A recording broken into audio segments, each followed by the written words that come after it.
নমস্কাৰ study hub new YouTube চেনেলটোলৈ আপোনালোক সকলোকে পুনৰবাৰ স্বাগতম জনাইছোঁ। যিসকলে নতুনকৈ কৃষ্ণকান্ত সন্দিকৈ ৰাজ্যিক মুক্ত বিশ্ববিদ্যালয়ত নামভৰ্তি কৰিবলৈ অপেক্ষা কৰি আছিল বা নতুনকৈ নামভৰ্তি কৰিব বিচাৰে তেওঁলোকৰ বাবে আহি গ'ল ভাল খবৰ। 2025 চনৰ জুলাই সেশনৰ নামভৰ্তি প্ৰক্ৰিয়া ইতিমধ্যে আৰম্ভ হৈ গৈছে। গতিকে কেনেকৈনো এডমিশ্যন ল'ব, কোৰ্ছ ফি কিমান হয়, সবিশেষ চাওঁ বলক। ইয়াৰ বাবে যাব লাগিব অনলাইন এডমিশ্যন। ইয়াতে ক্লিক কৰিব। ইয়াতে ক্লিক কৰাৰ পিছত আপোনালোকে ইয়াতে দেখা পাব এডমিশ্যন টু জুলাই 2025 সেশন নাও অপেন। ইয়াতে এপ্লাই নাওত ক্লিক কৰিব। এপ্লাই নাওত ক্লিক কৰাৰ পিছত আপোনালোকে দেখা পাইছে এখন লিষ্ট, সম্পূৰ্ণ প্ৰগ্ৰেম লিষ্ট খোল খাইছে। এলিজিবিলিটি ক্ৰাইটেৰিয়া, ডিউৰেশ্যন, ফিজ সকলোখিনি আপোনালোকে ইয়াতে চাব পাৰিব। গোটেইখিনি ইয়াতে দিয়া আছে। ইয়াতে গোটেইখিনি চাব পাৰিব। তললৈকে আহিব master degree, diploma, certificate course গোটেইখিনি ইয়াতে আছে। ইয়াতে সকলোৱে যোনে যিহত লৈ আপোনালোকে চাই ল'ব পাৰিব। ইয়াতে দেখা পাইছে MA in Assamese, MA in English, MA in economics, MA in political science. ইয়াৰ বাবে এলিজিবিলিটি ক্ৰাইটেৰিয়া কিমান গোটেইখিনি আপোনালোকে ইয়াতে দিয়া আছে। ভালদৰে পঢ়ি যাব। তলত আহিব যিসকলে ডিগ্ৰীত এডমিশ্যন ল'ব খুজিছে তেওঁলোকৰ বাবে চলিব BA honours in Assamese, BA in economics, BA in education সকলোখিনি ইয়াতে দিয়া আছে। আপোনালোকে ফি কিমান সবিশেষ ইয়াতে আপোনালোকে দেখা পাব। ইয়াতে দেখা পাইছে ফিজ কোৰ্ছ BBA ৰ বাবে 4,950 টকা, BCom 3,850 টকা, BCA 5,500 টকা, BA অনাৰ্ছ 3,850 টকা। গতিকে ইয়াতে আপোনালোকে নিজৰ কোৰ্ছ ফিবোৰ ইয়াতে আপোনালোকে চাব পাৰিব। ডিপ্ল'মা ইন কম্পিউটাৰ ছায়েন্স ইয়াতে দেখা পাইছে আপোনালোকে ফি কিমান হয়। ফিজবোৰ ইয়াতে দিয়া আছে 5,000 টকা। এনেদৰে আপোনালোকে নিজৰ কোৰ্ছসমূহৰ ফিজসমূহো ইয়াতে আপোনালোকে চাই ল'ব পাৰিব। কোৰ্ছৰ ডিউৰেশ্যন কিমান ইয়াতে আপোনালোকে গোটেইখিনি দেখা পাইছে। এতিয়া কথা হ'ল এডমিশ্যন কেনেকৈ ল'ব। এডমিশ্যন ল'বৰ বাবে আপোনালোকে নিজৰ ষ্টাডি চেণ্টাৰ চাৰ্চ কৰিব লাগিব। ষ্টাডি চেণ্টাৰ চাৰ্চ কৰিবৰ কাৰণে আপোনালোকে ওপৰত ইয়াতে দেখা পাইছে চাৰ্চ ইয়'ৰ ষ্টাডি চেণ্টাৰ। ইয়াতে ক্লিক কৰিব। ক্লিক কৰাৰ পিছত ইয়াতে আপোনালোকে নিজৰ ষ্টাডি চেণ্টাৰ চাৰ্চ কৰিব লাগিব। প্ৰথমে আপোনালোকে নিজৰ প্ৰগ্ৰেম চাৰ্চ কৰিব। চাৰ্চ ইয়'ৰ প্ৰগ্ৰেমত ক্লিক কৰিব। ক্লিক কৰাৰ পিছত আপোনালোকে কিহত এডমিশ্যন ল'ব খুজিছে চাই ল'ব। ডিগ্ৰী, যিসকলে ডিগ্ৰীত ল'ব ইয়াতে আপোনালোকে তললৈ আহিলে দেখা পাব degree bachelor of arts, bachelor of business administrative, bachelor of arts. মই এতিয়া ক্লিক কৰিলোঁ।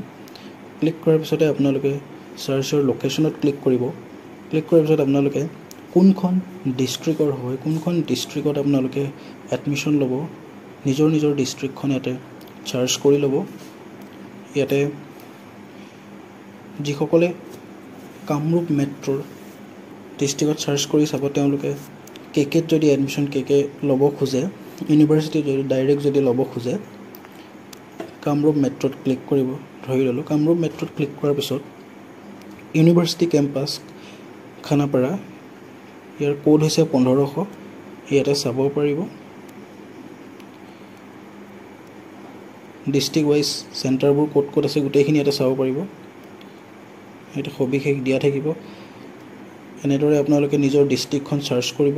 মই বাক্সাৰ চাৰ্চ কৰি চালোঁ। ইয়াতে এনেদৰে কেইটা চেণ্টাৰ আছে ডিষ্ট্ৰিক্টত গোটেইখিনি ইয়াতে আপোনালোকে দেখা পাব। লগতে চাৰ্চ কোডবিলাক, চেণ্টাৰ কোডবিলাকো আপোনালোকে ইয়াতে চাব পাৰিছে। যেনেকৈ গড়েশ্বৰ কলেজৰ চাই ল'ব পাৰিছে ইয়াতে আপোনালোকে 201 centre code. BB Krishna college ইয়াতে চাব পাৰিছে 202, শালবাৰী কলেজ 204। এনেদৰে আপোনালোকে নিজৰ ইয়াতে কণ্টেক্ট নাম্বাৰসমূহো দিয়া আছে ষ্টাডি চেণ্টাৰৰ, আৰু কোৰ্ছ ফিসমূহো ইয়াতে আপোনালোকে দেখা পাব। এনেদৰে আপোনালোকে নিজৰ ষ্টাডি চেণ্টাৰসমূহ এনেদৰে চাৰ্চ কৰি উলিয়াই ল'ব পাৰিব। তাৰপিছত আপোনালোকে এডমিশ্যন ল'বৰ কাৰণে কি কৰিব লাগিব চাওঁ বলক। এডমিশ্যন ল'বৰ কাৰণে যেতিয়া আপোনালোকে ধৰি লওক BA in Assamese BA in আছামিজত মেজৰ লৈ ইয়াতে ধৰক এডমিশ্যন ল'ব খুজিছে ইয়াতে এপ্লাই কৰিব এপ্লাই অপশ্যনত যোৱাৰ লগে লগে ইয়াতে আপোনালোকে দেখা পাইছে পঢ়ি চাব অসমীয়াটো দিয়া আছে সুন্দৰভাৱে ইংৰাজীটো দিয়া আছে যিসকলে ইংৰাজী বুজি নাপায় অসমীয়াত পঢ়ি চাব পাৰিব আৰু অসমীয়া বুজি নোপোৱাসকলে ইংৰাজীত পঢ়ি বুজি ল'ব পাৰিব এডমিশ্যন ল'বৰ বাবে নিজৰ মোবাইলৰ সহায়ত যদি আপোনালোকে এডমিশ্যন ল'ব খোজে তেতিয়াহ'লে কিছুমান প্ৰক্ৰিয়া সম্পূৰ্ণ কৰিব লাগিব ইয়াতে দেখা পাইছে ওপৰত কি লিখা আছে ষ্টেপ 1 UGCৰ দূৰশিক্ষা ব্যুৰোৰ নিৰ্দেশনা অনুসৰি জুলাই 2024 সেশনৰ পৰা আপোনাৰ সকলো একাডেমিক ক্ৰেডিট জমা আৰু স্থানান্তৰৰ বাবে আপোনাৰ নিজা ABC ID থাকিব লাগিব গতিকে নামভৰ্তি প্ৰক্ৰিয়া আৰম্ভ কৰিবলৈ ডিজিলকাৰ ফেচিলিটিৰ জৰিয়তে ABC ID তৈয়াৰ কৰিব লাগিব তলত দিয়া ক্লিক টু ষ্টাৰ্টত ক্লিক কৰিলে আপুনি আমাৰ নামভৰ্তি পৰ্টেলৰ জৰিয়তে আপোনাৰ ABC ID তৈয়াৰ কৰিব পাৰিব এনেদৰে আপোনালোকে পঢ়ি চাব ষ্টেপ 1 ষ্টেপ 2 ষ্টেপ 3 ষ্টেপ বাই ষ্টেপ আপোনালোকে ফলো কৰিব লাগিব ফলো কৰি ABC ID বনাব লাগিব ABC ID বনোৱাৰ পিছত DEB ID বনাব লাগিব DEB আপোনালোকে এটা